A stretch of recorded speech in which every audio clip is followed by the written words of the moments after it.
नमस्कार. आजच्या आपल्या स्वामी विवेकानंद संक्षिप्त चरित्र आणि उपदेश यामधील भाग 3 श्री रामकृष्णांच्या चरणी. लहानपणापासूनच नरेंद्र अत्यंत धार्मिक प्रवृत्तीचे होते. तारुण्यात पदार्पण केल्यानंतर याच धर्मप्रेरणेमुळे ब्रह्मचर्याचे अखंड पालन, साधन, भजन आणि कठोर तपाचरण करण्यात ते मग्न झाले. कितीतरी रात्री ते झोपेविना ध्यान साधनेत घालवत. धर्मभावना दृढ व्हावी म्हणून ते ब्राह्म समाजात जाऊ लागले. तेथे होणाऱ्या प्रार्थनांमध्ये ते सहभागी होत. त्यात त्यांना आनंद मिळत असे. ते उत्तम गायक होते. रविवारच्या ब्राह्म समाजाच्या प्रार्थनेसभेत ते आपल्या मधुर संगीताने लोकांना आनंद देत. थोड्याच दिवसात हा देखणा व गुणी युवक केशवचंद्र सेन यांना आणि अन्य ब्राह्म नेत्यांना आवडू लागला. नरेंद्रांनी ब्राह्म समाजाचे सदस्यत्व स्वीकारले. निराकार सगुण ब्रह्माची उपासना ते करू लागले.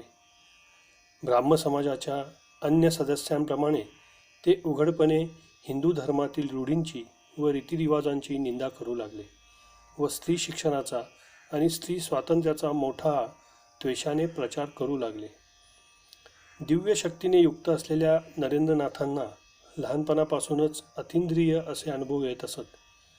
रात्री अंथरुणावर पडल्यानंतर डोळे मिटू लागताच दोन्ही भुवयांमध्ये त्यांना एक ज्योत दिसत असे. प्रथम बिंदू स्वरूप असणारी ही ज्योत हळूहळू विविध रंग धारण करीत असे आणि विशाल होत होत त्यांचे सारे शरीर मन व्यापून टाकत असे. रोज या अशा अखंड ज्योतिर्मय समुद्रात निमग्न होण्याचा अनुभव घेत घेत नरेंद्रनाथ निद्राधीन होत असत. धर्माचे मूळ उद्दिष्ट आहे ईश्वर लाभ.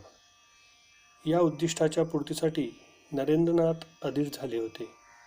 भूमा म्हणजे चिरंतर सुख, या सुखाचा शोध घेण्यासाठी त्यांचे प्राण व्याकुळ होत होते. या व्याकुळतेमुळेच आता ते कलकत्त्यातील भिन्न भिन्न धर्मप्रचारकांकडे जाऊन ईश्वर लाभासाठी आटोकाट प्रयत्न करू लागले. शेवटी एके दिवशी ते महर्षी देवेंद्रनाथ ठाकूरांकडे आले. उपासना व ध्यान चिंतन चांगले व्हावे म्हणून त्यावेळी महर्षी गंगेवर एका नावेत वास्तव्य करीत होते. नरेंद्रनाथांनी मोठ्या अधीरपणे नावेवरील त्यांच्या निवासस्थानात प्रवेश केला आणि महर्षींना सरळ विचारले, महाशय, आपण ईश्वराला पाहिले आहे काय? महर्षींना कदाचित हा प्रश्न अपेक्षित नसावा. ते काही क्षण या युवकाकडे पाहतच राहिले. नंतर म्हणाले, तुझे डोळे योग्याचे डोळे आहेत. महर्षींकडे जाताना नरेंद्रांनी आता ईश्वर लाभाचा मार्ग मिळेल अशी आशा मनात बाळगली होती. पण पदरी काही न पडल्यामुळे ते निराश झाले. त्यांच्या मनातील अशांती आणखी वाढली. मनामध्ये नेहमी हेच विचार येत, जो मला भूमानंदाचा मार्ग दाखवू शकेल असा महापुरुष मला कुठे मिळेल? याच काळात नियतीच्या इच्छेनुसार घटनाक्रमाने नरेंद्रनाथांची श्रीरामकृष्णांशी भेट झाली. आपल्या कॉलेजातील प्राध्यापक हेस्टी साहेबांकडून नरेंद्रनाथांनी श्रीरामकृष्णांचे नाव ऐकले होते. पुढे केशवचंद्र सेन यांच्या भाषणातून व ते संपादित करीत असलेल्या पत्रिकांमधून श्रीरामकृष्णांबद्दल त्यांना आणखी काही बरीच माहिती मिळाली. परंतु अशी माहिती मिळूनही श्रीरामकृष्णांना भेटायला ते कितपत उत्सुक होते हे सांगता येत नाही. पुढे आपल्याला दिसून येईल की श्रीरामकृष्णांशी नरेंद्रनाथांची ही भेट म्हणजे जणू नदीचे सागराशी, मृत्यूचे अमरत्वाशी व भारताचे विश्वाशी मिलन होते. यावेळी त्यांना 18वे वर्ष सुरू होते. FAच्या परीक्षेची ते तयारी करीत होते. त्यांनी पौर्वात्य आणि पाश्चिमात्य तत्त्वज्ञानाचा तुलनात्मक अभ्यास केला होता.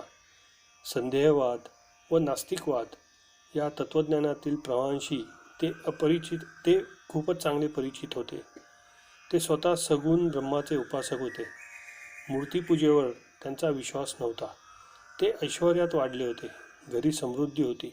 रूपाने, गुणाने, वाचण्या लिहिण्यात, गाण्या बजावण्यात ते वरच्या श्रेणीतले होते. तरीही दीनदुबळ्या दुःखी लोकांकरिता त्यांचे प्राण तळमळत. या विश्वाचा कोणी चालक आहे का? असेल तर तो कोण आहे? त्याचे आपल्याला दर्शन होईल का? त्या दयामय ईश्वराच्या राज्यात इतके दुःख, इतके वैफल्य, इतकी विषमता, इतका अन्याय का असावा? कितीही शोधले तरी या प्रश्नाची उत्तरे त्यांना मिळत नव्हती. जगामध्ये इतकी विषमता का असावी? श्रीमंत व गरीब यांच्यामध्ये ही भली मोठी दरी कुणी निर्माण केली? सारीच जर ईश्वराचे लेकरे आहेत, तर ब्राह्मण आणि चांडाळ यांच्यामध्ये इतका दुर्लभ भेद का? हा भेदभाव कोणी, कसा व का सुरू केला? अशा प्रकारचे शेकडो प्रश्न त्यांना व्यथित करीत असत. त्यांचे स्वतःचे जीवन दवबिंदूंनी धुतलेल्या ताज्या शुभ्र पुष्पाप्रमाणे पवित्र होते. त्यांचे नेत्र कमळाच्या पाकळ्यांप्रमाणे स्निग्ध कोमल होते. अशा हुशार, गुणी, आत्मविश्वासयुक्त, युक्तिवादपटू नरेंद्रनाथांची भेट झाली निरक्षर, निष्कांचन, पुजारी ब्राह्मण श्रीरामकृष्णांशी. श्रीरामकृष्ण हे दक्षिणेश्वरीच्या भवतारिणी कालीमातेचे पुजारी होते. जीवनात परमेश्वराशिवाय त्यांना काहीच नको होते. त्यांनी कधी कोठे प्रवचने जोडली नाहीत, प्रचार कार्य केले नाही किंवा पुस्तके लिहिली नाहीत. ते कधी हिमालय तपश्चर्येला गेले नाहीत. गजबजलेल्या कलकत्त्याजवळच असलेल्या दक्षिणेश्वरच्या काली मंदिरात ते 30 वर्ष राहिले. असे असले तरी केशवचंद्र सेन, विजयकृष्ण गोस्वामी, शिवनाथ शास्त्री यांच्यासारखे ब्राह्म समाजाचे नेते या निरक्षर माणसाच्या चरणापाशी तासनतास बसून असत. त्यांच्या श्रीमुखातून ईश्वरविषयक गोष्टी ऐकून मुग्ध होऊन जात. त्यांची भावसमाधी बघून विस्मित होत. त्यांच्या मनात विचार येत, यांनी शास्त्रग्रंथ वाचले नसताना यांना हे सारे ज्ञान कसे काय झाले? ज्या गोष्टी आमच्या ध्यानातही येत नाही त्या हे किती चांगल्या रीतीने आमच्या नजरेस आणून देतात. दिसायला हे वेडसर दिसतात. अंगावरील कपड्यांचीही त्यांना शुद्ध नसते. पण काली मातेचे गुणगान करताना तेव्हा ऐकणाऱ्याच्या हृदयाचा ठाव घेतात. त्यांचे शब्द एखाद्या तीराप्रमाणे हृदयात जाऊन रुजतात. त्यांचा परमेश्वर काली माताच, त्यांचे ब्रह्म काली माताच एखाद्या लहान मुलाप्रमाणे नेहमी आई आई करीत क्रंदन करतात. तिचेच गुणगान करतात. तिच्याच विषयी नेहमी बोलत असतात. त्यांच्या दृष्टीने काली माता ही पाषाणाची मूर्ती नाही. ते काय मूर्तीची पूजा करतात?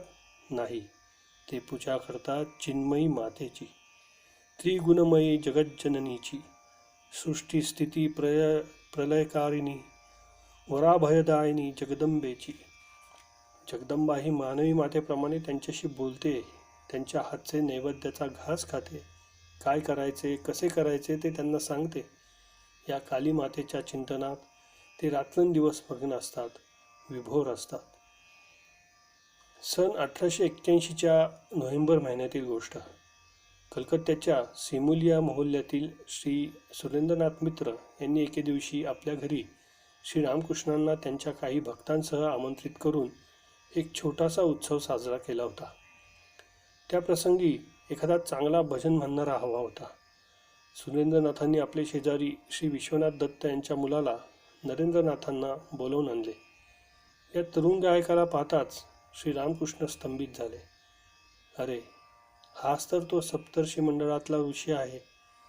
आपल्या अतींद्रिय ज्ञानाच्या साह्याने त्यांनी या अपरिचित युवकाला ओळखले होते. नरेंद्रनाथांनी भजन अगदी अंतःकरणापासून म्हटले.